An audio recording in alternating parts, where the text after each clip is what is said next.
ইয়াৰ পিছৰ পৰা আমি কন্টিনিউ কৰি যাম তোমালোকে ভালকৈ চাবা ইয়াতে ধুনীয়াকৈ কৰা হয় যিখিনি কৰা হয় তোমালোকে মনোযোগ দি দেখিবা আৰু এইখিনি যদি কৰা সম্পূৰ্ণ নম্বৰ পাবা হয় না তো এতিয়া এদিনা আমি আলোচনা কৰিছিলো মেন্ডেলিফৰ মৌলৰ শ্ৰেণী বিভাজন লৈকে মেন্ডেলিফৰ মৌলৰ শ্ৰেণী বিভাজন বা মেন্ডেলিফৰ পৰ্যাবৃত্ত শ্ৰেণী বিভাজন লৈকে আমি আলোচনা কৰিছিলো মেন্ডেলিফৰ মৌলৰ শ্ৰেণী বিভাজনক আৰু এটা শব্দৰে কোৱা হয় এটো শব্দটো হল মেন্ডেলিফৰ পৰ্যাবৃত্ত শ্ৰেণী বিভাজন মেন্ডেলিফে কি কৰিছিল মৌলবিলাকক পাৰমাণবিক ভৰৰ ওপৰত ভিত্তি কৰি সজাইছিল যিবিলাক মৌলৰ পাৰমাণবিক ভৰ কম সেইবিলাকক আগতে ঠাই দিছিল তেওঁৰ তালিকাত তেওঁ যে শ্ৰেণী বনাইছিল মৌলৰ সেই শ্ৰেণীখনত যিবিলাকৰ পাৰমাণবিক ভৰ কম সেইবিলাকক আগত ঠাই দিছিল আৰু যিবিলাকৰ পাৰমাণবিক ভৰ বেছি সেইবিলাকক পিছত ঠাই দিছিল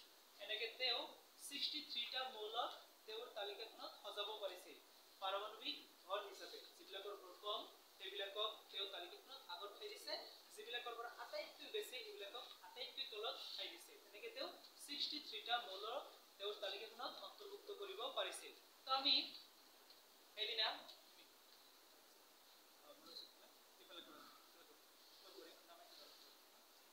এতিয়া মেন্ডেলিফৰ তালিকাখন বিভিন্ন কাৰণত বিফল হৈছিল হেতু আমি পাইছিলো এইবিলাকক কোৱা হয় আহয়া বা ভুল আহয়া তো মেন্ডেলিফৰ তালিকাৰ আহয়া ভুল কি কি আছে এইবিলাক তোমালোকে গম পাইছিলা লাষ্ট আমি মেন্ডেলিফৰ তালিকাৰ আহয়া বিলাক কৈ তাৰ পিছৰ বিজ্ঞানীজনে দিয়া মৌলৰ শ্ৰেণী বিভাজনৰ সূত্ৰলৈ আগবাঢ়িব তো মেন্ডেলিফৰ তালিকাখনৰ আহয়া বিলাক এদিনা কোৱা হৈছিল তো মেন্ডেলিফৰ মৌলৰ শ্ৰেণী বিভাজনৰ যেটো তালিকা বনাইছিল তেওঁ তাতে কোনবিলাক আহয়া বা ভুল আছিল এইবিলাক কি কি আছিল যে মেন্ডেলিফে কি কৰিব পৰা নাছিল তেওঁৰ যেটো মৌলৰ শ্ৰেণী বিভাজন কৰিছিল তাত তেওঁ কি কৰিব পৰা নাছিল তেওঁৰ তালিকাখনত হাইড্ৰোজেনৰ কাৰণে কোনো সঠিক স্থান এনে হাইড্ৰোজেনক তেওঁৰ তালিকাখনত অন্তৰ্ভুক্ত কৰিছিল কিন্তু হাইড্ৰোজেনৰ হেতু সঠিক স্থান হোৱা নাছিল গতিকে মেন্ডেলিফৰ তালিকাখনৰ আহয়া ভুল কি কি আছিল মেন্ডেলিফৰ মৌলৰ শ্ৰেণী বিভাজনৰ আহয়া ভুল আছিল মেন্ডেলিফে হাইড্ৰোজেনৰ কাৰণে কোনো সঠিক স্থান তেওঁৰ তালিকাত নিৰূপণ কৰিব পৰা নাছিল 2 নম্বৰ মেন্ডেলিফে সমস্থানিকৰ কাৰণে তেওঁৰ তালিকাখনত কোনো ঠাই দিব পৰা নাছিল সমস্থানিকৰ কাৰণে সমস্থানিক কাক বোলে যিবিলাক পৰমাণুৰ নিউক্লিয়াছত সমান সংখ্যক প্ৰটন থাকে সমান প্ৰটন থাকে সপোজ বহুত কেইটা পৰমাণু আছে এই পৰমাণু বিলাকৰ আমি গঠন সম্পৰ্কে জানো তোমালোকে জানা এটা পৰমাণুৰ গঠন কেনেকৈ এটা গঠন হয় মাজত থাকে প্ৰটন নিউট্ৰন আৰু চাৰিওফালে থাকে ইলেক্ট্ৰন বিলাক থাকে মাজত থাকে প্ৰটন নিউট্ৰন আৰু চাৰিওফালে থাকে এনেকুৱা পদ পৰীক্ষাপদ আছে কাৰ্বনিক কিছুমান পৰীক্ষাপদ কাৰ্বনিক নহয় আছে এনেকুৱা পদবিলাক তো এই পদবিলাকত থাকে ইলেক্ট্ৰন মাজত থাকে প্ৰটন নিউট্ৰন ধৰা হল এইবিলাক পৰমাণু বহুত কেইটা পৰমাণু আছে এই পৰমাণুবিলাকৰ গঠন এনেকুৱা ডাঙৰ কৰি ৰাখিলে দেখা যাব তো সমস্থানিক মানে কি যিবিলাক পৰমাণুৰ সমান প্ৰটন থাকে বহুত কেইটা পৰমাণু আছে এইবিলাকৰ যদি সমান প্ৰটন থাকে তেনহলে এইবিলাকৰ নাম হয় সমস্থানিক মেন্ডেলিফে কি কৰিব পৰা নাছিল তেওঁৰ তালিকাত সমস্থানিকৰ কাৰণে সঠিক স্থান নিৰূপণ কৰিব পৰা নাছিল তেওঁ হাইড্ৰোজেনৰ কাৰণে সঠিক স্থান নিৰূপণ কৰিব পৰা নাছিল সমস্থানিকৰ কাৰণেও সঠিক স্থান তেওঁৰ তালিকাত নিৰূপণ কৰিব পৰা নাছিল তোমালোকে ইয়াতে ধুনীয়াকৈ চাবা কাৰণ কিতাপত বহুত ডাঙৰকৈ আছে তেওঁলোকে আলোচনা কৰিছে মই যেনেকৈ আলোচনা কৰো এনেকৈ কিতাপত আলোচনাহে কৰিছে গতিকে সঠিক কোনখিনি লিখিব লাগিব এইখিনি কাৰণে তোমালোকে ভালকৈ চাবা 3 নম্বৰ গতিকে তেওঁ হাইড্ৰোজেনৰ কাৰণে সঠিক স্থান নিৰূপণ কৰিব পৰা নাছিল সমস্থানিকৰ কাৰণে কোনো সঠিক স্থান তেওঁৰ তালিকাত নিৰূপণ কৰিব পৰা নাছিল 3 নম্বৰ মেন্ডেলিফে এনেকৈ মৌলৰ যেতিয়া শ্ৰেণী বিভাজন কৰিছিল মৌলবিলাকৰ এনেকৈ শ্ৰেণী বনাই গৈছিল তেওঁ তেতিয়া কি কৰিছিল এনেকৈ তেওঁ মৌলবিলাকক অন্তৰ্ভুক্ত কৰিছিল সাপোজ এটা হাইড্ৰোজেন এটা হিলিয়াম লিথিয়াম এনেকৈ অন্তৰ্ভুক্ত কৰি গৈছিল আৰু তেওঁ কি কৰিছিল মৌলবিলাকক পাৰমাণবিক ভৰ হিচাপে সজাই গৈছিল যিবিলাকৰ ভৰ কম সেইবিলাকক আগত যিবিলাকৰ ভৰ বেছি সেইবিলাকক পিছত তো এনেকৈ দেখা গৈছিল কি হাইড্ৰোজেনৰ ভৰ যদি 1u হয় হিলিয়ামৰ 2u লিথিয়ামৰ হৈ যায় 5u এনেকৈ হৈ যায় মানে ধৰিছোহে মই হাইড্ৰোজেনৰ 1u যদি হয় হিলিয়ামৰ 2u লিথিয়ামৰ 5u এনেকৈ হৈ যায় তাৰ মানে ভৰবিলাক কি দেখা গৈছিল মেন্ডেলিফৰ তালিকাত মৌলৰ ভৰবিলাক সমানভাৱে বৃদ্ধি হোৱা নাছিল সমানভাৱে ভৰবিলাক বৃদ্ধি হোৱা নাছিল তাৰ মানে তেওঁ মৌলবিলাকক কেনেকৈ সজাব নাছিল পাৰমাণৱিক ভৰ সুষমভাৱে বৃদ্ধি হৈ গলে এটা বেলেগ কথা আছিল তো কেনেকৈ সজাইছিল এনেকৈ সজাইছিল মৌলবিলাকক আৰু ইয়াতে কি দেখা গৈছিল পাৰমাণৱিক ভৰ সুষমভাৱে বৃদ্ধি নহয় পাৰমাণৱিক ভৰ সুষমভাৱে বৃদ্ধি হয় মানে সমানভাৱে বাঢ়া নাই ফাৰ্ষ্টত 1u তাৰ পিছত 2u ঠিকে আছে কিন্তু তাৰ পিছত হৈ গৈছে হঠাতে হৈ গৈছে 5u তাৰ পিছত হঠাতে হৈ গৈছে কোনোবা এটা পৰমাণুৰ এটা শ্ৰেণীতে কোনোবা এটা পৰমাণুৰ হৈ গৈছে 12u তাৰ মানে সমানভাৱে বাঢ়া নাই ভৰবিলাক তেওঁৰ শ্ৰেণীত থকা মৌলৰ ভৰবিলাক সমানভাৱে বৃদ্ধি হোৱা নাই গতিকে এনেকা অসমানভাৱে ভৰ বাঢ়িছে কাৰণে ক'ব পৰা নাযায় ভৱিষ্যতে এই মৌলবিলাকৰ মাজত আৰু কোনোবা মৌল আৱিষ্কাৰ হ'ব নেকি ক'ব পৰা নাযায় কাৰণ ভৰবিলাক সমানভাৱে বাঢ়া নাই আৱিষ্কাৰ হ'ব নে নহ'ব ক'ব পৰা নাযায় কাৰণ ইয়াতে ঠিকে আছে ভৰ 1u 2u সিৰিয়াল তো ভাবিব পৰা যায় যে এই দুটাৰ মাজত মৌল আৱিষ্কাৰ নহ'ব কিন্তু ইয়াতে কি হোৱা নাই সিৰিয়াল হোৱা নাই সুষমভাৱে বৃদ্ধি হোৱা নাই 2u 5u গতিকে কিছুমানে ভাবিছিল হয়তো ইয়াতে আৰু নতুনকৈ মৌল আৱিষ্কাৰ হ'ব পাৰে ভৱিষ্যতে মাজতে গতিকে সেইকাৰণে বেলেগ বিজ্ঞানীসকলে কি ভাবিছিল যিহেতু তেওঁৰ তালিকাত থকা মৌলবিলাক পাৰমাণৱিক মৌলবিলাকৰ ভৰবিলাক সুষমভাৱে বৃদ্ধি হোৱা নাই গতিকে এনেকুৱা দুটা মৌলৰ মাজত ভৱিষ্যতে আৰু কেইটা মৌল আৱিষ্কাৰ হ'ব পাৰে দুটা মৌলৰ মাজত ভৱিষ্যতে কি আৰু মৌল আৱিষ্কাৰ হ'ব পাৰে নে নাই বিজ্ঞানীসকলে পূৰ্বানুমান কৰিব পৰা নাছিল সেইকাৰণে তেওঁৰ তালিকাখন বাতিল কৰা হৈছিল গতিকে 3 নম্বৰটো কি তেওঁৰ তালিকাত মৌলবোৰৰ ভৰবোৰ সুষমভাৱে বৃদ্ধি হোৱা নাছিল গতিকে দুটা মৌলৰ মাজত আৰু ভৱিষ্যতে কিমানটা মৌল আৱিষ্কাৰ হ'ব এইটো পূৰ্বানুমান কৰিব পৰা যোৱা নাছিল এইবোৰ আছিল আহয়া হাইড্ৰজেনৰ কাৰণে সঠিক স্থান নিৰূপণ কৰিব পৰা নাছিল সমস্থানিকৰ সঠিক স্থান নাছিল তেওঁৰ তালিকাখনত 3 নম্বৰ তেওঁৰ তালিকাখনত থকা মৌলবিলাকৰ ভৰবোৰ সুষমভাৱে বৃদ্ধি হোৱা নাছিল গতিকে দুটা মৌলৰ মাজত আৰু কিমানটা মৌল ভৱিষ্যতে আৱিষ্কাৰ হ'ব পাৰে এইটো পূৰ্বানুমান কৰিব পৰা যোৱা নাছিল তেওঁৰ তালিকাৰ পৰা এইবিলাক আছিল আমাৰ মেণ্ডেলিফৰ যেটো নেকি মৌলৰ শ্ৰেণী বিভাজন আছিল শ্ৰেণী বিভাজনৰ এটা ডাঙৰ তালিকা এই তালিকাখনৰ ভুল বা আহয়া তো সেই কাৰণে যেটো ভুল হৈছিল তেওঁৰ তালিকাখন বেলেগ বিজ্ঞানীসকলে বাতিল কৰিছিল বা নাকচ কৰিছিল তাৰ পিছতে আন বিজ্ঞানীসকলে কি কৰিছিল চেষ্টা কৰিছিল নতুন কৰি এটা তালিকা সজোৱাৰ কাৰণে য'ত মৌলবিলাকক কেনেকৈ ধুনীয়াকৈ সজাব পৰা যায় ভৌতিক আৰু ৰাসায়নিক ধৰ্মৰ ওপৰত ভিত্তি কৰি ধুনীয়াকৈ সজাব পৰা যায় তো তাৰ পিছতে নেক্সট লাষ্ট বিজ্ঞানীজন আছিল হেনৰি মজল তেওঁ কি কৰিছিল মৌলবিলাকৰ এখন ধুনীয়া তালিকা দিছিল হেনৰি মজল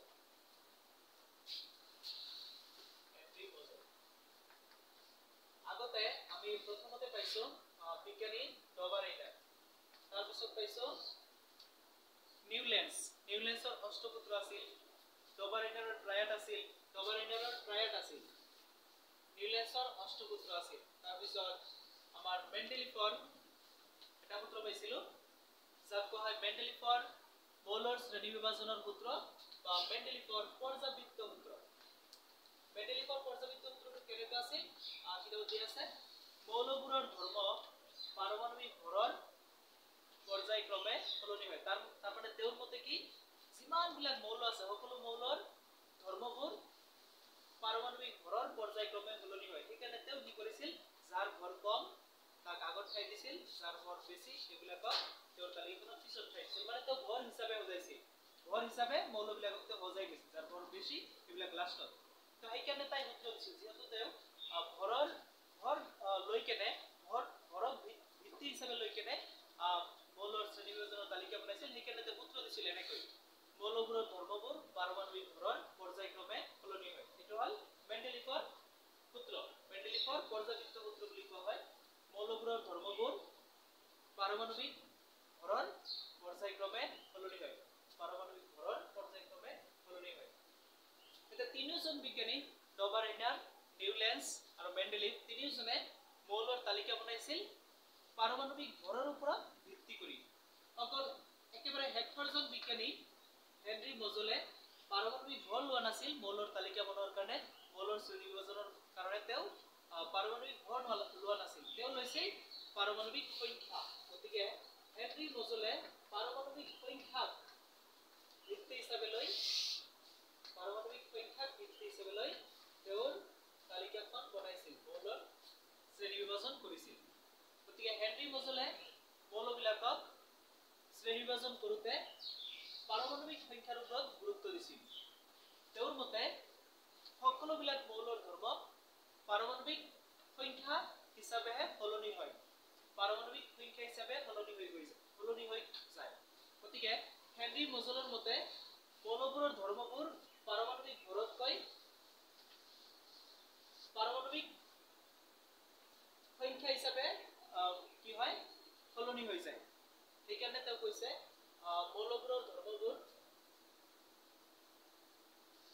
মৌল এটাৰ পাৰমাণৱিক ভৰতকৈ পাৰমাণৱিক সংখ্যাহে বেছি মৌলিক বা গুৰুত্বপূৰ্ণ বুলি তেওঁ কৈছে হেনৰি মজলে কৈছে মৌল এটাৰ পাৰমাণৱিক ভৰতকৈ পাৰমাণৱিক সংখ্যাহে বেছি গুৰুত্বপূৰ্ণ বা মৌলিক পাৰমাণৱিক ভৰৰ কৰি পাৰমাণৱিক সংখ্যাহে বেছি গুৰুত্বপূৰ্ণ সেইকাৰণে তেওঁ পাৰমাণৱিক ভৰক লোৱা নাই পাৰমাণৱিক সংখ্যা হিচাপে মৌলবিলাকক অৱক্ষত সজাই গৈছে আৰু এনেকৈ তেওঁ বহুত বিলাক মৌল মানে তেওঁ যেতিয়া তালিকাখন বনাইছে তেতিয়ালৈকে যিমানটা মৌল আৱিষ্কাৰ হৈছিল সকলোখিনি মৌলক তেওঁৰ তালিকাখনত তেওঁ অন্তৰ্ভুক্ত কৰিব পাৰিছে সকলোখিনি মৌলক তেতিয়ালৈকে যিমানখিনি মৌল আৱিষ্কাৰ হৈছিল সকলোখিনি মৌলক তেওঁ তেওঁৰ তালিকাখনত অন্তৰ্ভুক্ত কৰিব পাৰিছিল তো বাকি বিজ্ঞানীসকলে লোৱাৰ দৰে পাৰমাণৱিক ভৰক তেওঁৰ তালিকাখনৰ ভিত্তি হিচাপে লোৱা নাছিল তালিকাখন বনোৱাৰ সময়ত তেওঁ লৈছিল পাৰমাণৱিক সংখ্যাক তেওঁৰ মৌলৰ শ্ৰেণী বিভাজনৰ ভিত্তি হিচাপে লৈছিল আৰু পাৰমাণৱিক সংখ্যাক ভিত্তি হিচাপে লৈ গোটেই তালিকাখন তেওঁ সজাইছিল আৰু তেওঁ সেইকাৰণে কি কৰিছিল তেওঁৰ তালিকাখন যে সজাইছে কিহৰ ওপৰত ভিত্তি কৰি বুজাইছে তাৰ এটা সূত্ৰ দিছে আৰু তেওঁ কৈছে তেওঁৰ সূত্ৰটো এনেকুৱা মৌলবোৰৰ ধৰ্মবোৰ পাৰমাণৱিক সংখ্যাৰ পৰ্যায়ক্ৰমে সলনি হয় হেনৰি মজলৰ সূত্ৰটো হ'ল মৌলবোৰৰ ধৰ্মবোৰ পাৰমাণৱিক সংখ্যাৰ পৰ্যায়ক্ৰমে সলনি হয় আৰু মেণ্ডেলিফৰ সূত্ৰটো আছিল মৌলবোৰৰ ধৰ্মবোৰ পাৰমাণৱিক ভৰৰ পৰ্যায়ক্ৰমে সলনি হয় কিন্তু এটো বাতিল কৰা হৈছিল গতিকে লাষ্ট সূত্ৰটো আছিল মৌলবোৰৰ ধৰ্মবোৰ পাৰমাণৱিক সংখ্যাৰ পৰ্যায়ক্ৰমে সলনি হয় যেটো কি লাষ্ট বিজ্ঞানী হেনৰি মজলৰ মতে আৰু এইটোৱে বৰ্তমানলৈকে মানি লোৱা হৈছে এইটো এতিয়ালৈকে বাতিল কৰা হোৱা নাই এটো চলি আছে গতিকে হেনৰি মজলৰ এনেকে পৰীক্ষাত আহে হেনৰি মজলৰ মৌলৰ শ্ৰেণী বিভাজনৰ সূত্ৰটো লিখা বা হেনৰি মজলৰ পৰ্যাবৃত্ত সূত্ৰটো লিখা এনেকে হয় কাৰণ মৌলৰ শ্ৰেণী বিভাজনৰ সূত্ৰটো কোৱা হয় পৰ্যাবৃত্ত সূত্ৰ বুলিও কোৱা হয় বা চমুকৈ আহে শৰ্ট ফৰ্মত আহে আধুনিক পৰ্যাবৃত্ত সূত্ৰটো লিখা কাৰণ এই সূত্ৰটো কোৱা হয় আধুনিক পৰ্যাবৃত্ত সূত্ৰ বিভিন্ন ধৰণে আহিব পাৰে হেনৰি মজলৰ পৰ্যাবৃত্ত সূত্ৰটো লিখা বা আধুনিক পৰ্যাবৃত্ত সূত্ৰটো লিখা বা মৌলৰ শ্ৰেণী বিভাজনৰ হেনৰি মজলৰ সূত্ৰটো লিখা এটাই হয় মৌলবোৰৰ ধৰ্মবোৰ পাৰমাণৱিক সংখ্যাৰ পৰ্যায়ক্ৰমে সলনি হয় মানে পাৰমাণৱিক সংখ্যাৰ পৰ্যায়ক্ৰমে সলনি হয় বা পাৰমাণৱিক সংখ্যাৰ বৰ্ধিত ক্ৰমত সলনি হয় কিন্তু আমি এতে লিখিম মৌলবোৰৰ ধৰ্মবোৰ পাৰমাণৱিক সংখ্যাৰ পৰ্যায়ক্ৰমে সলনি হয় পৰ্যায়ক্ৰমে কথাটোৰ অৰ্থ হ'ল যে যিবিলাকৰ পাৰমাণৱিক সংখ্যা কম সেইবিলাকক আগত ঠাই দিয়া হ'ব আৰু যিবিলাকৰ পাৰমাণৱিক সংখ্যা বেছি সেইবিলাকক পিছত ঠাই দিয়া হ'ব এইটো হ'ল পৰ্যায়ক্ৰমে মানে কি যিবিলাকৰ পাৰমাণৱিক সংখ্যা কম সেইবিলাকক দিম আমি আগত ঠাই তালিকাটোত হেনৰি মজলৰ যিটো তালিকা যাৰ পাৰমাণৱিক সংখ্যা কম সেইবিলাকক তেওঁ আগত ঠাই দিছে আৰু যাৰ পাৰমাণৱিক সংখ্যা বেছি সেইবিলাকক তেওঁ পিছত ঠাই দিছে এই কথাটোৰ অৰ্থ পৰ্যায়ক্ৰমে কথাটোৰ অৰ্থ কি সংখ্যা কম হলে পাৰমাণৱিক সংখ্যা কম হলে আগত ঠাই আৰু পাৰমাণৱিক সংখ্যা বেছি হলে পিছত ঠাই দিয়া হৈছে তালিকাটোত শ্ৰেণী বিভাজনৰ যিটো তালিকা এটো পিছত ঠাই দিয়া হৈছে গতিকে এটো হল হেনৰি মজলৰ আধুনিক পৰ্যাবৃত্ত সূত্ৰ বা মৌলৰ শ্ৰেণী বিভাজনৰ হেনৰি মজলৰ সূত্ৰ তো হেনৰি মজলে যেটো নেকি মৌলৰ তালিকা বনাইছে এটো আমি এতিয়া লক্ষ্য কৰিম হেনৰি মজলে মৌলবিলাকক সজাই এটা তালিকা বনাইছে ডাঙৰকৈ সেই তালিকাখন আমি এতিয়া চাম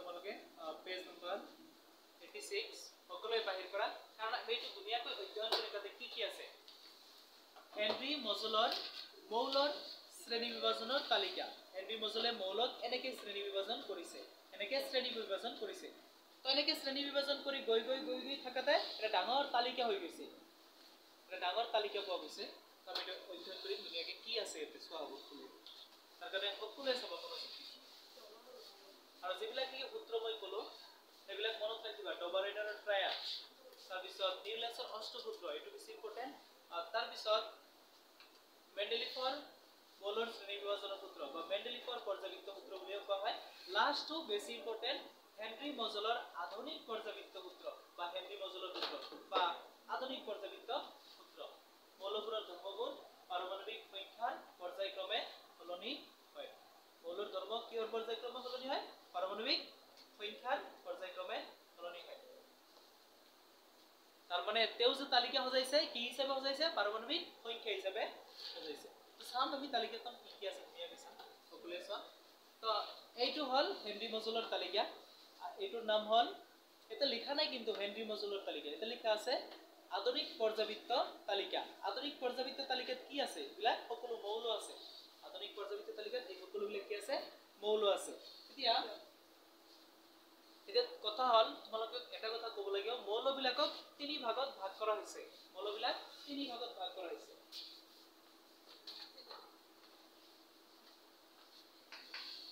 মৌল তিন প্ৰকাৰৰ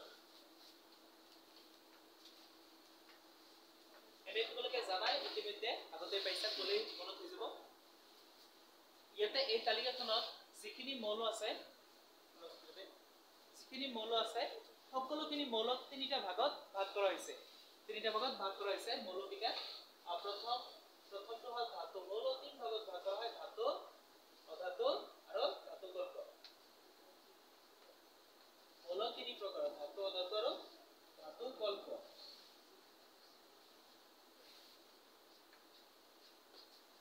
ধাতু অধাতু আৰু ধাতু কল্প ধাতু কল্প কথাটোৰ অৰ্থ হ'ল অৰ্ধ ধাতু মানে আধা ধাতু হয় অৰ্ধ ধাতু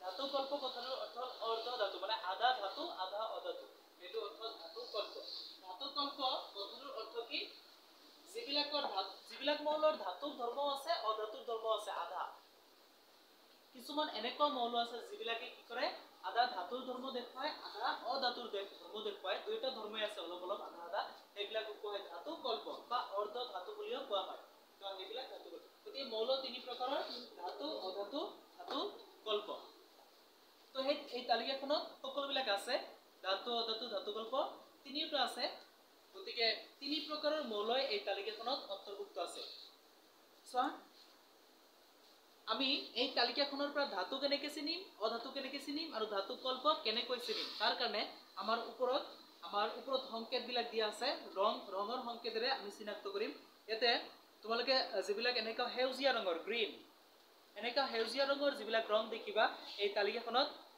সেইবিলাক মৌল হ'ব ধাতু এইবিলাক মৌল ধাতু কাৰণ মৌল তিনি ধৰণৰ মৌল আছে কিছুমান মৌলক ধাতু বুলি কোৱা হয় কিছুমান মৌলক অধাতু বুলি কোৱা হয় কিছুমান মৌলক কোৱা হয় ধাতু কল্প কিছুমান মৌলক কি বুলি কোৱা হয় ধাতু কল্প সকলোবিলাকে মৌল কিন্তু বেলেগ বেলেগ কিছুমান মৌল ধাতু কিছুমান অধাতু আৰু কিছুমান মৌল হ'ব ধাতু কল্প সকলোকেইটা কিন্তু একেলগে সকলোকেইটা মৌল কিন্তু কিছুমান ধাতু কিছুমান অধাতু কিছুমান ধাতু কল্প সো কেনেকা মৌল হলে ধাতু বুলি কোৱা হয় এনেকা সেউজীয়া ৰঙৰ মৌলবিলাক যিবিলাক আছে সেইবিলাক ধাতু আৰু এনেকুৱা তোমালোকে এনেকুৱা যিবিলাক অলপ ৰঙীন হেন দেখা পোৱা কিছুমান মৌল আছে সেইবিলাক হল ধাতু কল্প আৰু এনেকা যিবিলাক নেকি আমাৰ কি হ'ব হালধীয়া এনেকা যিবিলাক নেকি হালধীয়া ৰঙৰ আছে সেইবিলাক হল অধাতু গতিকে তোমালোকে ধুনীয়াকৈ তাৰ কাৰণে তালিকাখন চোৱা কোনবিলাক ধাতু কোনবিলাক অধাতু কোনবিলাক ধাতু কল্প চিনি পাবা প্ৰথমতে আমি এই তালিকাখনৰ পৰা যিখিনি কম ধাতু কল্প সেইখিনি চিনাক্ত কৰিম প্ৰথমতে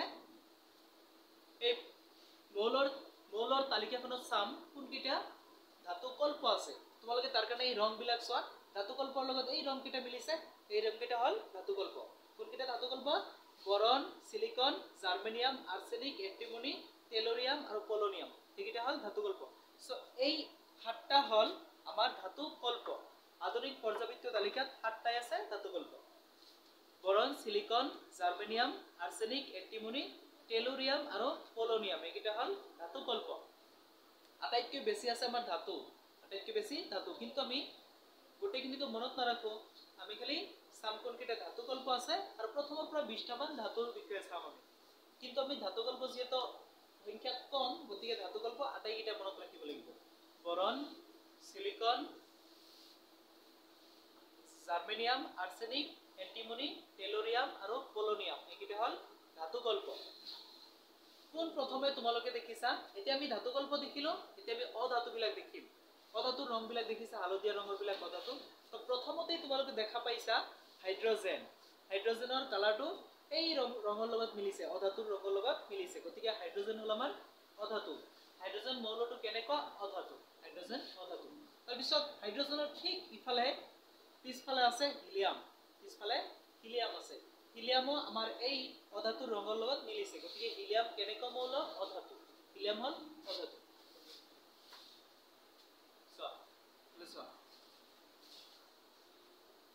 হিলিয়াম অধাতু। তো তোমালোকে দেখিছা ৰঙৰ সহায়ত কেনেকৈ কোনবিলাক ধাতু কোনবিলাক অধাতু চিনাক্ত কৰিব পৰা যাব। এতিয়া আমি এই তালিকাখন ধুনীয়াকৈ আৰু আগবাঢ়ি অধ্যয়ন কৰি যাম। এইবিলাক এই তালিকাখনত আৰু কি আছে, বহুত কথা আছে এই তালিকাখনত। এতিয়া এই তালিকাখনত যিবিলাক এনেকুৱা পথালি শাৰীবিলাক আছে, পথালি শাৰীবিলাক চোৱা তোমালোকে। পথালি শাৰী কেইটা আছে? 7টা আছে। তলৰটো চোৱা নাই মই, তলৰ দুটা বাদ দি কৈছো। ওপৰৰ যিটো তালিকা আছে সেই তালিকাখনত, ইয়াৰ পৰা ওপৰৰ তালিকাখনত চোৱা, এনেকা পথালি শাৰী কেইটা আছে? 7টা। পথালি শাৰী আছে 7টা। এই 7টা পথালি শাৰীক কোৱা হয় পৰ্যায়। পৰ্যায় বুলি কোৱা হয়। পথালি শাৰীক কোৱা হয় পৰ্যায়। তো এই তালিকাখনত থকা যিবিলাক পথালি শাৰী আছে, পথালি শাৰীৰ সংখ্যা কেইটা? 7টা শাৰী আছে। তো এই 7টা শাৰীক কোৱা হয় পৰ্যায়। তো আমি কম এইটো প্ৰথমতে আমি জানিব লাগিব এইটোৰ নাম কি। এইটোৰ নাম হ'ল হেনৰি মজেলৰ মৌলৰ শ্ৰেণী বিভাজনৰ তালিকা বা আধুনিক পৰ্যাবৃত্ত তালিকা। আধুনিক পৰ্যাবৃত্ত তালিকা। আধুনিক পৰ্যাবৃত্ত নাম তেনেকুৱা।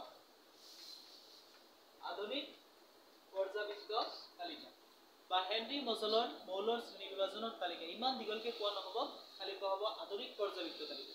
তো আধুনিক পৰ্যাবৃত্ত তালিকাত এনেকা পথালি যিবিলাক কি শাৰী আছে, এনেকা পথালি শাৰী কেইটা আছে? 7টা। এই পথালি শাৰীবোৰক কোৱা হয় পৰ্যায়। পথালি শাৰীবোৰক কোৱা হয় পৰ্যায়। গতিকে ইয়াতে 7টা পৰ্যায় আছে। পৰ্যাবৃত্ত আধুনিক পৰ্যাবৃত্ত তালিকাত 7টা পৰ্যায় আছে। গতিকে পৰ্যায় কাক বোলে? আধুনিক পৰ্যাবৃত্ত তালিকাত থকা পথালি শাৰীবোৰক পৰ্যায় বোলে। আধুনিক পৰ্যাবৃত্ত তালিকাত থকা পথালি শাৰীবোৰক পৰ্যায় বোলে। এতিয়া বৰ্গ চোৱা। এতিয়া আমি চাম এনেকা থিয় লাইন কেইটা আছে। এনেকা থিয় বিলাকক কোৱা স্তম্ভ বুলি কোৱা হয়। তো এতিয়া আমি চাম এনেকা থিয় স্তম্ভ কেইটা আছে চোৱা। 1 2 3 10 13 14 15 16 17 18। তোমালোকে লিখা আছে 18। দেখিবা ওপৰত 18 লিখা আছে। গতিকে 1 2 3 4 5 6 7 8 9 10 11 12 13 14 15 16 17 18। মুঠ 18টা থিয় এনেকা শাৰী আছে। এনেকা থিয় শাৰী আছে। থিয় থাকলে শাৰী নকয়, থিয় থাকলে কোৱা হয় স্তম্ভ। পথালি থাকলে শাৰী কোৱা হয়। এনেকা পথালি থাকলে শাৰী কয়, এনেকা থাকলে কোৱা হয় স্তম্ভ। এনেকা শাৰী, এনেকা স্তম্ভ। গতিকে স্তম্ভ কেইটা আছে? থিয় স্তম্ভ আছে 18টা। এই থিয় স্তম্ভক কোৱা হয় বৰ্গ। থিয় স্তম্ভক কোৱা হয় বৰ্গ। গতিকে পৰ্যায় হ'ল 7টা, বৰ্গ হ'ল 18টা। আমি দেখা পালো ইয়াতে পৰ্যায় আছে 7টা। কেইবাবাৰো পৰীক্ষাত আহিছে। পৰ্যায় আছে 7টা, বৰ্গ কেইটা? 18টা বৰ্গ আছে। গতিকে কোৱেশ্চন এনেকা আহিব পাৰে, আধুনিক পৰ্যাবৃত্ত তালিকাত থকা পৰ্যায় আৰু বৰ্গৰ সংখ্যা কি কি? আধুনিক পৰ্যাবৃত্ত তালিকাত থকা পৰ্যায় আৰু বৰ্গৰ সংখ্যা কিমানটা? বা পৰ্যায় আৰু বৰ্গৰ সংখ্যা কি কি বুলি আহিছে কোৱেশ্চনত? দুইবাৰ আহিছে। গতিকে পৰ্যায় 7টা আৰু বৰ্গ 18টা। পৰ্যায় 7টা, বৰ্গ 18টা। আৰু পৰ্যায় আৰু বৰ্গ কাক বোলে? প্ৰথমতে পৰ্যায়। আধুনিক পৰ্যাবৃত্ত তালিকাত থকা পথালি শাৰীবোৰক পৰ্যায় বোলে আৰু থিয় স্তম্ভবোৰক বৰ্গ বোলে। পৰ্যায় 7টা আৰু বৰ্গ 18টা। পেজ নম্বৰ ক'বাত লিখা আছে, তুমি পাই যাবা। ইয়াতে আছে। ইয়াৰ তালিকাখনৰ ইফালে যিটো পেজ আছে তাতে লিখা আছে আধুনিক পৰ্যাবৃত্ত তালিকাত 18টা থিয় স্তম্ভ আৰু 7টা অনুভূমিক শাৰী আছে। এইবোৰক ক্ৰমে বৰ্গ আৰু পৰ্যায় বোলা হয়। এইবোৰক ক্ৰমে বৰ্গ আৰু পৰ্যায় বোলা হয়। গতিকে ইয়াতে ডাইৰেক্ট ধুনীয়াকৈ কোৱা নাই বৰ্গ কাক বোলে, পৰ্যায় কাক বোলে। চাবা মই কৈ দিছো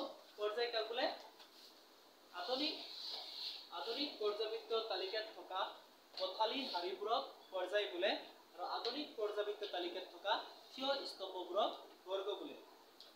পৰ্যায় আছে 7টা আৰু বৰ্গ আছে 18টা। আধুনিক পৰ্যায়বৃত্ত তালিকাত থকা পথালি হাৰিবোৰক পৰ্যায় বোলে আৰু আধুনিক পৰ্যায়বৃত্ত তালিকাত থকা থিয় স্তম্ভবোৰক বৰ্গ বোলে। পৰ্যায় আছে 7টা আৰু বৰ্গ আছে 18টা। বৰ্গ আছে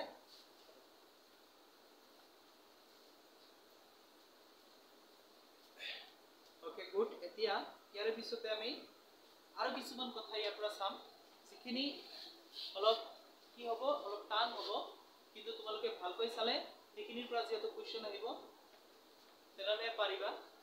বহুত গুৰুত্বপূৰ্ণ, সেইখিনি কিন্তু টান হয়, অলপ মনোযোগ দিব লাগিব, টান হয়।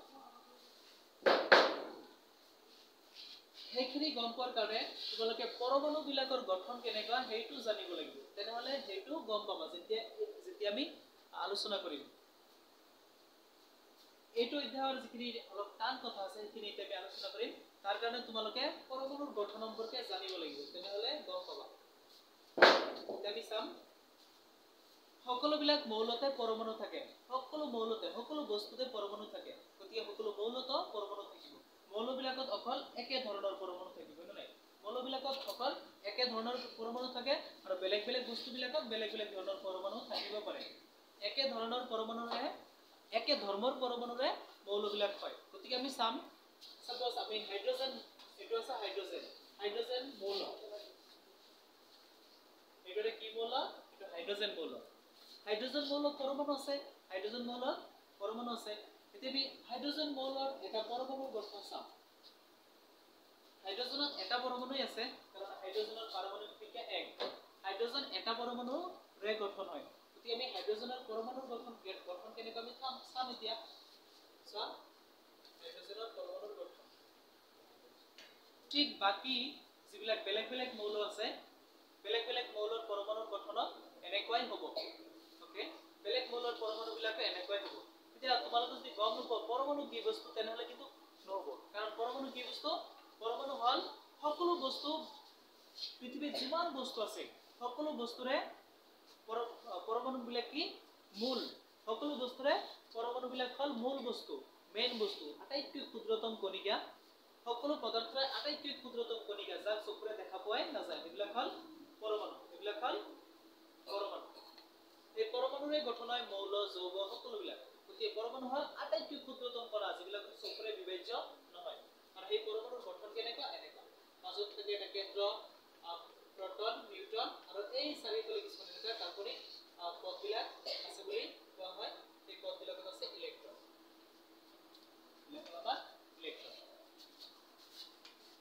ইলেক্ট্ৰন। এতিয়া তো মাজত প্ৰটন আৰু নিউট্ৰন আছে, চাৰিওফালৰ এই কক্ষপথবিলাকত আছে আমাৰ ইলেক্ট্ৰন। ইলেক্ট্ৰন এটা কিন্তু বহুত মনোযোগ দিবলগীয়া কথা, কাৰণ গোটেইটো এতিয়া এইবিলাকৰ ওপৰতে যিহেতু। এতিয়া এই নিউট্ৰনৰ কোনো আধান নাই, নিউট্ৰন আধানবিহীন, নিউট্ৰনৰ কোনো আধান নাই। প্ৰটন আৰু ইলেক্ট্ৰনৰ আধান আছে, প্ৰটন আৰু ইলেক্ট্ৰনৰ আধান আছে। আধানবিলাক কেনেকুৱা? আধানবিলাক মান হিচাপে থাকে 1 2 আধানবিলাক প্লাছ, প্ৰটনৰ আধান প্লাছ সেইটো হয়, আৰু ইলেক্ট্ৰনৰ আধান মাইনাছ। প্ৰটনৰ আধান প্লাছ, ইলেক্ট্ৰনৰ আধান মাইনাছ। কিন্তু নিউট্ৰনৰ কোনো আধান নাই, নিউট্ৰন আধানবিহীন, প্লাছও নহয় মাইনাছ নহয়। এতিয়া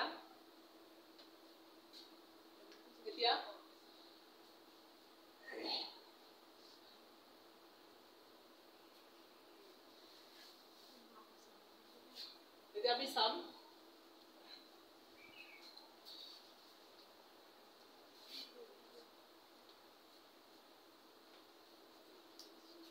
নিউট্ৰনৰ কোনো আধান নাই। এতিয়া আমি চাম প্ৰটন আৰু ইলেক্ট্ৰন, নিউট্ৰনৰ কোনো আধান নাই, প্ৰটন আৰু ইলেক্ট্ৰনৰ সংখ্যা সদায় সমান। প্ৰটন আৰু ইলেক্ট্ৰনৰ সংখ্যা সদায় সমান। এটা পৰমাণুত যিমানটা প্ৰটন থাকে ঠিক সিমানটাই থাকে ইলেক্ট্ৰন। প্ৰটন আৰু ইলেক্ট্ৰনৰ সংখ্যা সমান। আনহাতে নিউট্ৰনৰ সংখ্যা কিন্তু প্ৰটন আৰু ইলেক্ট্ৰনৰ লগত সমান নহয়। নিউট্ৰন কম বেছি থাকিব পাৰে, নিউট্ৰন কম থাকিব পাৰে প্ৰটনৰ কৰি, বা নিউট্ৰন বেছিও থাকিব পাৰে প্ৰটনৰ কৰি। নিউট্ৰন কিন্তু সমান নহয়। ইলেক্ট্ৰন আৰু প্ৰটন এই দুয়োটাই এটাটোত সমান। এটা পৰমাণু যদি আমাৰ কি থাকে, দুটা প্ৰটন থাকে, তেনেহ'লে দুটা ইলেক্ট্ৰন থাকিব। দুটা প্ৰটন থাকিলে দুটা ইলেক্ট্ৰন থাকিব। প্ৰটন আৰু ইলেক্ট্ৰনৰ মান সমান পৰমাণু এটাত থকা প্ৰটন আৰু ইলেক্ট্ৰনৰ মান সমান সমান তো এতিয়া আমি চাম নিউক্লিয়াছত যেটো নেকি প্ৰটন আছে এটো এটা আমি হেতু বেলেগ এটা নামেৰে কম নিউক্লিয়াছত থকা প্ৰটনক কম নিউক্লিয় আধান নিউক্লিয়াছত থকা প্ৰটনক কম নিউক্লিয় আধান কাৰণ নিউটনৰ কোনো আধান নাই ইয়াতে চাবা পৰমাণুৰ এটো হল কেন্দ্ৰ পৰমাণুৰ এটো হল কেন্দ্ৰ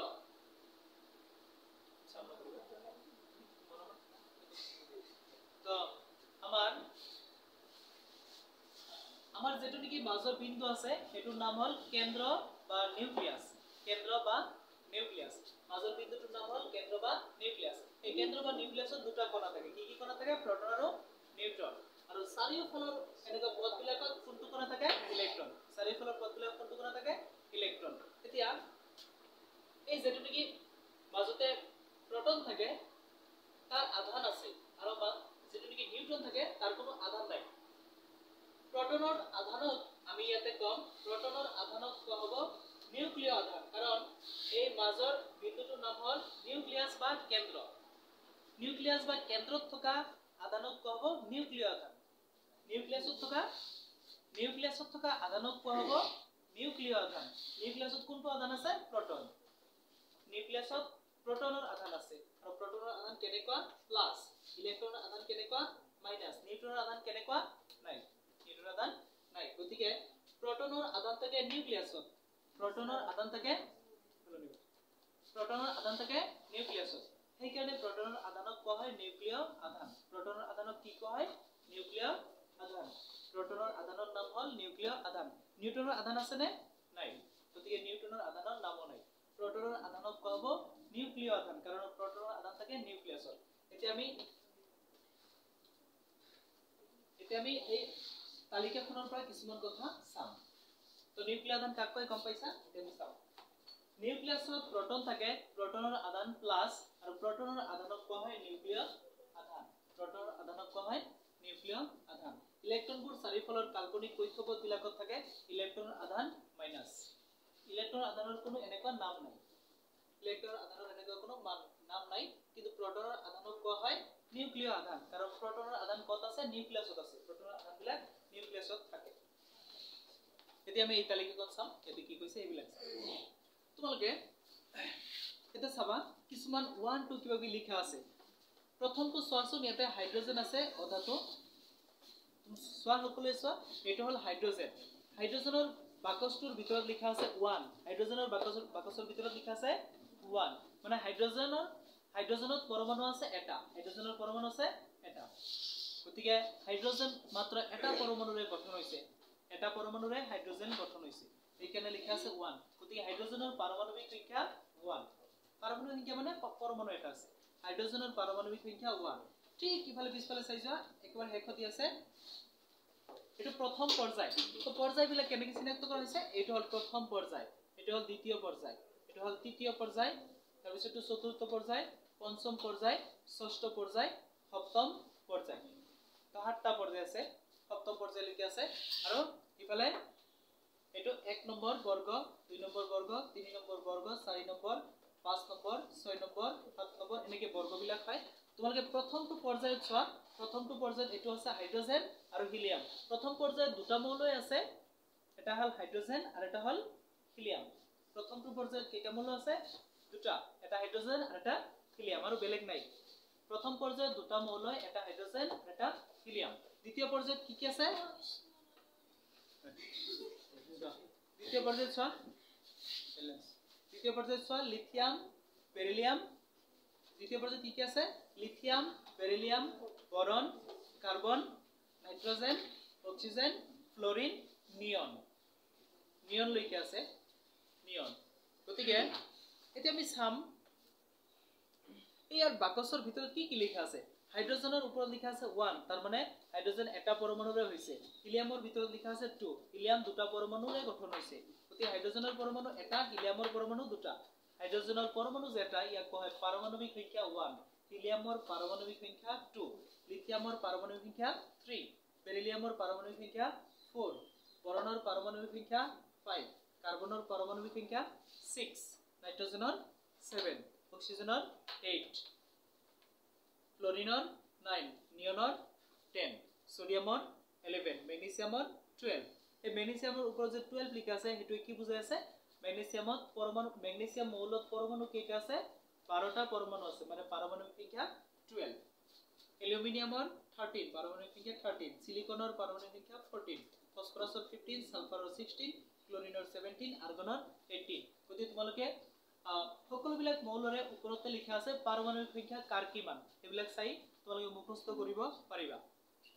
এতিয়া আমি এটা বস্তু চাম, এটা বৰ্গ লম আৰু এটা পৰ্যায় লম, চাম কি হয় বৰ্গ আৰু পৰ্যায়। তো তোমালোকে প্ৰথমটো বৰ্গত চোৱা, তো এইটো এতিয়াটো ভালকে জানিবলৈ হলে তোমালোকে নিউক্লিয় আধান কাক বোলে, যোজ্যতা কাক বোলে এইবিলাক ধুনীয়াকৈ জানিব লাগিব। যোজ্যতা কাক বোলে এই কথাটো আমাৰ ক্লাস 9ত এবাৰ তোমালোকে কোৱা হৈছিল, যোজ্যতা কাক বোলে হয়তো পাহৰি গৈছে, এতিয়া আমি কিন্তু আলোচনা কৰিব লাগিব ধুনীয়াকৈ। তো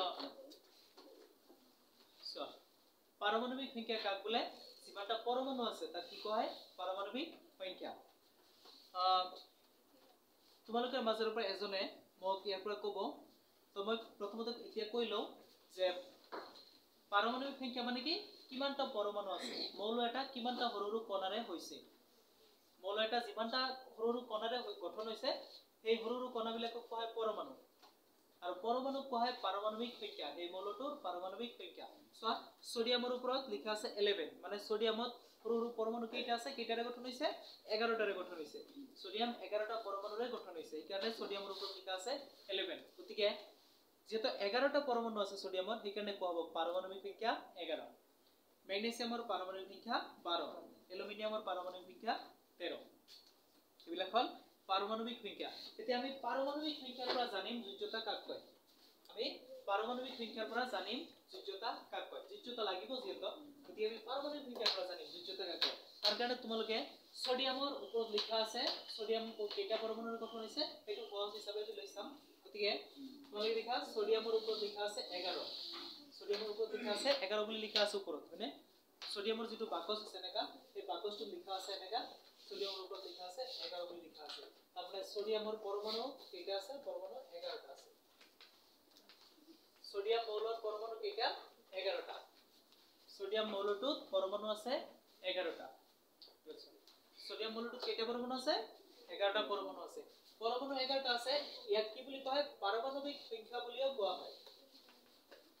পাৰমাণবিক সংখ্যা, পাৰমাণবিক সংখ্যা বুলিও পাৰমাণবিক সংখ্যা বুলিও কোৱা হয়। এই ইয়াক কি কোৱা হয় পরমাণু 11টা আছে, ইয়াক আমি পারমাণবিক সংখ্যা বুলিও কওঁ। অ্যাটেনশন, আমি ইয়াক পারমাণবিক সংখ্যা বুলি কওঁ। চাবা এতিয়া আমি ইয়াৰ পৰা চাম যোজ্যতাৰ বিষয়ে চাম। সকলোৱে তোমালোকে মনোযোগ দিবা দেই। আমি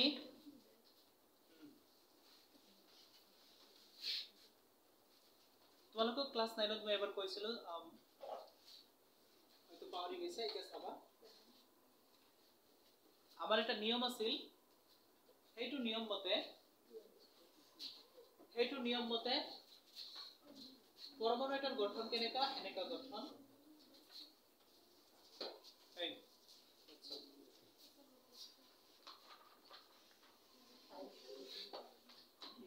ঠিক এনেকা নহয়, মই যেটো ঠাই নাই ইয়াতে এনেকৈ আঁকিছো, এইকাৰণে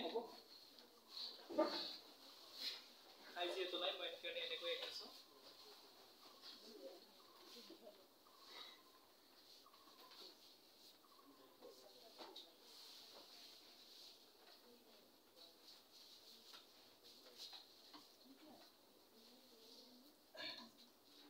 চাবা তুমি যোজ্যতা কাক কয় আমি সেইটো যেহেতু কম। তোমালোকে দেখিছা সোডিয়ামত 11টা পরমাণু আছে, সোডিয়ামত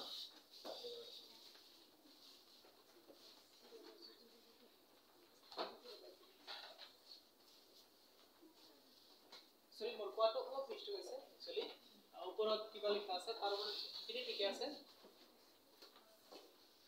ওপৰত 11 লিখা আছে, তাৰ মানে আমি কি বুজিম পাৰমাণবিক সংখ্যা 11, পাৰমাণবিক সংখ্যা 11 বুলি আমি বুজিম।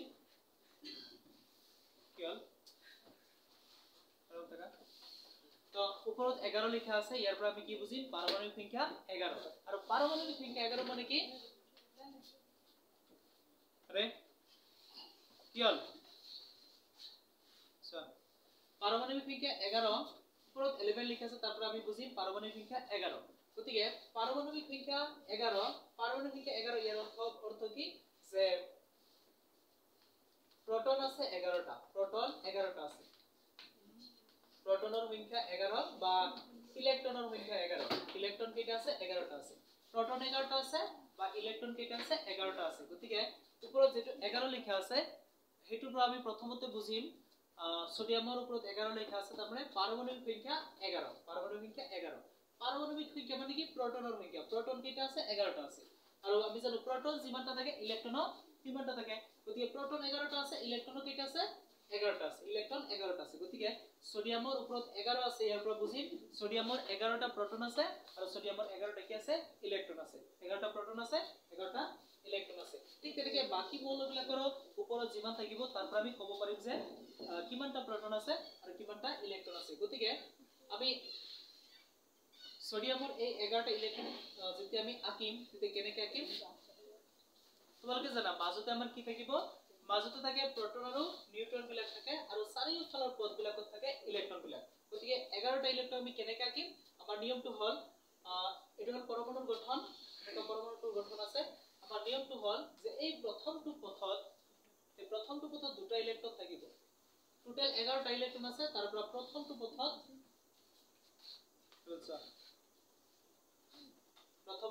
দুটা ইলেকট্ৰন আছে তাৰ পিছৰ পথত কেইটা 8টা থাকিব তো প্ৰথমটো দুটা দিলে তাৰ পিছত 8টা দিলে আৰু কেইটা ৰৈ থাকিব এটা ৰৈ থাকিব 1 2 3 4 5 6 8 আৰু আমি 8টা দিলো প্ৰথমটো দুটা দিলো তাৰ পিছৰ পথত 8টা দিলো 2 8 10 আৰু ৰৈ থাকিল এটা আৰু আমি এটাটো বাহিৰৰ কক্ষপথত দি দিলো এবাৰ চল তোৰ মনত কেনেকৈ চল তাৰ পিছৰ কক্ষপথত এটা দিলো গতিকে এই হল 11টা ইলেকট্ৰন গতিকে আমি দেখা পালো ওপৰত যেটো থাকে হেতুই কি বুজায় পাৰমাণবিক সংখ্যা বুজায় প্ৰথমতে বুজায় পাৰমাণবিক সংখ্যা তাৰ পিছত আমি বুজিম পাৰমাণবিক সংখ্যা মানে কি প্ৰোটনৰ সংখ্যা পাৰমাণবিক সংখ্যা মানে প্ৰোটনৰ সংখ্যা গতিকে পাৰমাণবিক সংখ্যা 11 মানে প্ৰোটন আছে 11টা আৰু প্ৰোটন 11টা থাকিলে ইলেকট্ৰন থাকিব 11টা আৰু ইলেকট্ৰন যে 11টা থাকিব এইবিলাক ইলেকট্ৰন ক'ত থাকে এইবিলাক এই ওকে স্যাৰ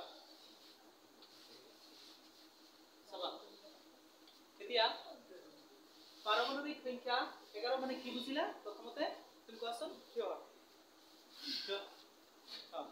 পারমাণবিক সংখ্যা 11 মানে কি বুঝাবে প্রোটনের সংখ্যা 11টা বা কি সংখ্যা ইলেকট্রনের সংখ্যা 11টা বা তাহলে সেই 11টা যে ইলেকট্রন আছে ইলেকট্রন বিলাক আমি কি কৰিম সেই ইলেকট্ৰন বিলাক আমি এনেকা কিছুমান পৰমাণুটোৰ চাৰিওফালে যিবিলাক কক্ষপথ থাকে সেই কক্ষপথবিলাকত আমি বহুৱাই দিম এটো কাৰ গঠন আঁকিছো এটো আমি সোডিয়ামৰ গঠন আঁকিছো এটো সোডিয়াম আঁকিছো সোডিয়ামটো এনেকা হ'ব বেলেগ মৌলবিলাকটো এনেকৈ হ'ব আমি সোডিয়ামৰ এটা পৰমাণুৰ গঠন আঁকিছো তো এটো সোডিয়ামৰ গঠন হয় সোডিয়ামৰ পৰমাণুৰ গঠন সোডিয়ামৰ এটা পৰমাণুৰ গঠন তো এই পৰমাণুটোৰ চাৰিওফালে এনেকা কক্ষপথবিলাক থাকিব যত কক্ষপথবিলাকত ইলেকট্ৰন থাকিব আৰু মাজত থাকিব প্ৰোটন আৰু নিউট্ৰন তাহলে চাৰিওফালৰ কক্ষপথত 11টা ইলেকট্ৰন আছে আৰু ইয়াতে কেইটা প্ৰোটন থাকিব নিউক্লিয়াছত 11টা প্ৰোটন থাকিব নিউক্লিয়াছত কেইটা প্ৰোটন থাকিব 11টা প্ৰোটন প্ৰোটন কিন্তু এনেকা চাৰিফালৰ পথত যেনেকা আছে হেনেকা নাথাকে একেলগে থাকিব থুপ খাই নিউক্লিয়াছত নিউক্লিয়াছ বা কেন্দ্ৰত দুটা নাম অসমীয়াত আমি কেন্দ্ৰ বুলি কম ইংলিছত কম নিউক্লিয়াছ বা কেন্দ্ৰত 11টা প্ৰোটন একেলগে থুপ খাই থাকিব এনেকা পথ নাই চাৰিফালৰ কক্ষপথত যে ইলেকট্ৰন থাকে তেনেকে নাথাকিব প্ৰোটন বিলাক থুপ খাই থাকিব আৰু প্ৰোটন নিউট্ৰন ইলেকট্ৰন এইবিলাক কি বস্তু কোৱা হৈছে এইবিলাক হল পৰমাণুটোৰ কিছুমান কণা পৰমাণু নিজেই বহুত সৰু তাৰে ভিতৰত আৰু সৰু তিনিটা কণা আছে এইবিলাক কণা প্ৰোটন নিউট্ৰন ইলেকট্ৰন এইবিলাক কণা আৰু ইলেকট্ৰনৰ কণাবিলাক এই গোটেই পৰমাণুটোত এনেকা সমভাৱে চাৰিওফালে বিস্তাৰিত হৈ থাকিব কিন্তু প্ৰোটনৰ কণাবিলাক মাজতে একেলগে থুপ খাই থাকিব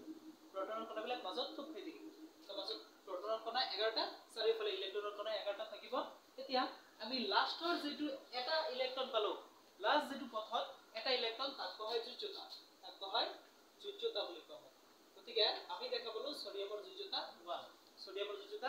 1 মানে বাহিৰৰ কক্ষপথত থকা ইলেক্ট্ৰনক কোৱা হয় যোজ্যতা। তো বাহিৰৰ কক্ষপথত কেইটা ইলেক্ট্ৰন আছে? এটা আছে। সোডিয়ামৰ বাহিৰৰ পথটোত এটা ইলেক্ট্ৰন আছে, গতিকে সোডিয়ামৰ যোজ্যতা 1। ঠিক তেনেকৈ আমি বাকি বিলাকৰ গঠন আঁকিব পাৰো আৰু তাৰ পৰা ক'ব পাৰো যোজ্যতা কিমান। গতিকে ইয়াৰ পৰা ক'ব পৰা যায় যোজ্যতা কাক বোলে? যোজ্যতা কাক বোলে? যে মৌলৰ, এইটো মৌল আছিল, সোডিয়াম মৌল আছিল, সোডিয়াম মৌলৰ পৰমাণুৰ গঠন আঁকিছো, এটা পৰমাণুৰ গঠন, বা আমি চমুকৈ ক'ব পাৰো পৰমাণু এটাৰ বাহিৰৰ কক্ষপথত থকা ইলেক্ট্ৰনক যোজ্যতা বোলে। পৰমাণু এটাৰ বাহিৰৰ কক্ষপথত থকা ইলেক্ট্ৰনৰ সংখ্যাক যোজ্যতা বোলে। যেনেকৈ সোডিয়ামৰ বাহিৰৰ কক্ষপথত ইলেক্ট্ৰন আছে এটা, গতিকে সোডিয়ামৰ যোজ্যতা 1। ঠিক তেনেকৈ তোমালোকে যদি কিহৰ গঠন আঁকা? লিথিয়াম, তাতে তোমালোকে চোৱা ছবিখনত Li3 বুলি লিখা আছে ওপৰত, Li3, গতিকে সোডিয়ামৰ কেইটা, লিথিয়ামৰ পাৰমাণবিক সংখ্যা কিমান? Li3 আছে, গতিকে লিথিয়ামৰ পাৰমাণবিক সংখ্যা কিমান? 3। গতিকে পাৰমাণবিক সংখ্যা 3 মানে কি? প্ৰটন কেইটা আছে? 3টা। প্ৰটন 3টা আছে মানে ইলেক্ট্ৰন কেইটা আছে? 3টা। আৰু সেই ইলেক্ট্ৰন বিলাক ক'ত থাকিব? এনেকা কক্ষপথ বিলাকত থাকিব। আমি এতিয়া লিথিয়ামৰ গঠন আঁকি চাম, লিথিয়ামৰ যোজ্যতা কিমান। যেহেতু আমি ইলেক্ট্ৰনটো ভালকৈ জানিবলৈ হ'লে যোজ্যতা কাক বোলে সেইটো জানিব লাগিব, সেইকাৰণে প্ৰথমতে আমি চাই ল'ম যোজ্যতা কি বস্তু, তাৰপিছত আমি আগবাঢ়িম। এতিয়া আমি Li3 আছে, গতিকে লিথিয়ামৰ পাৰমাণবিক সংখ্যা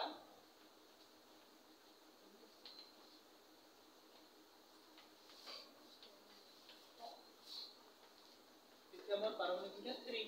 পাৰমাণবিক সংখ্যা 3 মানে কি? প্ৰটন বা ইলেক্ট্ৰনৰ সংখ্যা কেইটা? প্ৰটন আছে 3টা, বা ইলেক্ট্ৰন কেইটা আছে? ইলেক্ট্ৰন আছে 3টা। তুমি গঠন আঁকিম, লিথিয়ামৰ পৰমাণুৰ গঠন আঁকিম।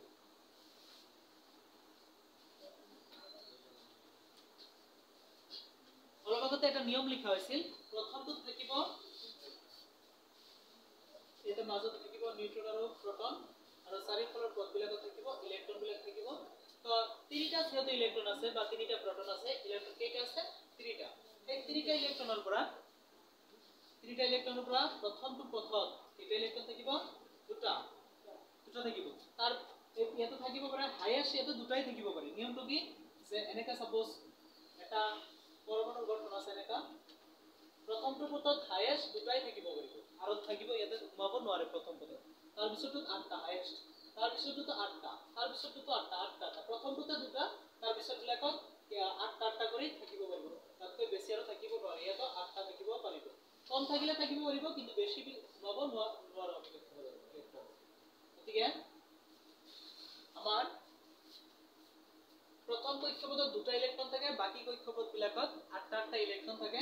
গতিকে ইয়াতে যিহেতু লিথিয়ামৰ 3টাই আছে ইলেক্ট্ৰন, তাহলে প্ৰথমটো দুটা থাকিব আৰু ৰৈ যোৱাটো তাৰ পিছতটো থাকিব। তো প্ৰথমটো দুটা থাকিব আৰু এটা ৰৈ যাব, সেইটো তাৰ পিছতটো থাকিব। লিথিয়ামৰ প্ৰথমটো দুটা থাকিব, এইটো কেন্দ্ৰ, এইটো ইলেক্ট্ৰন নহয়, পৰমাণুৰ কেন্দ্ৰ।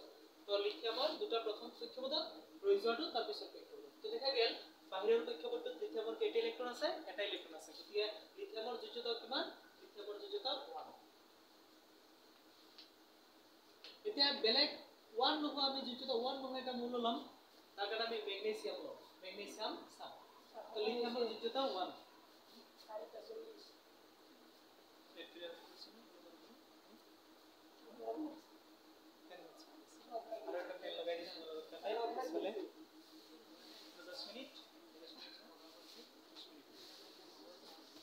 ঠিক আছে, তেনেহলে নহয় আমি যোজ্যতা লাষ্টত কৈ তোমালোক এক কৰি দিম, কালি কৰিম যোজ্যতা আৰু অলপ চোৱা, তাৰপিছত ছুটি দিম।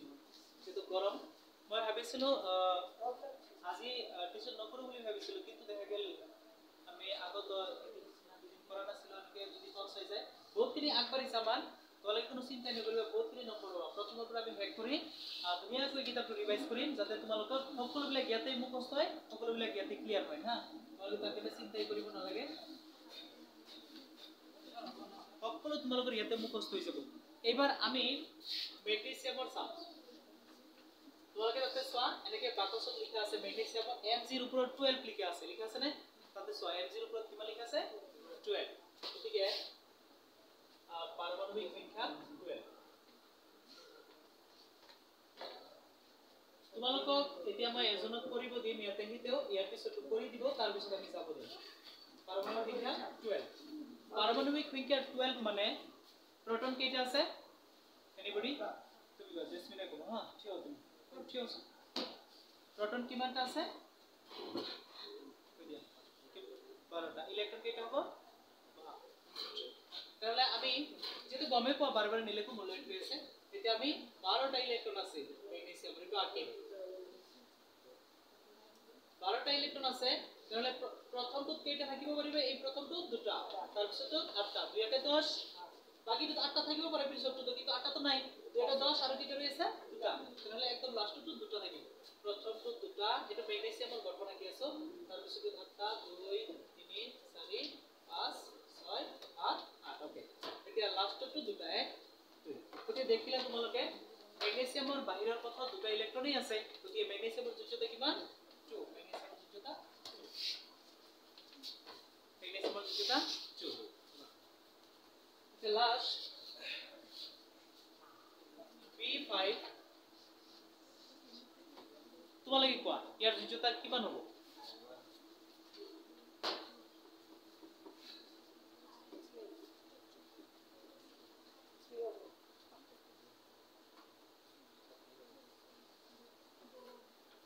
ইয়াৰ যোজ্যতা কিমান হ'ব তোমালোকে নিজে প্ৰেক্টিস কৰি অলপ মুকোৱা সকলোৱে 3 কেনেকৈ হ'ব অলপ কোৱাচোন তুমি ঠিও প্ৰথমটো দুটা তিনিটা দ্বিতীয় প্ৰথমটো পাৰমাণবিক সংখ্যা 5 হয় না তাৰ মানে কি প্ৰথমটো কেটে থাকিব দুটা ইলেক্ট্ৰন থাকিব প্ৰথমটো এই ভিতৰতে মানে তাহলে আৰ কেইটা হৈ যাব তিনিটা তাহলে বাহিৰটো তিনিটা হ'ব হয় না নাই বাহিৰটো যেকিটা হয় হেতু হল যোজ্যতা হয় না নাই গতিকে বৰণৰ যোজ্যতা 3 বৰণৰ যোজ্যতা 3 গুড ওকে থ্যাংক ইউ সকলোকে ধন্যবাদ যোৱা গৰম লাগিছে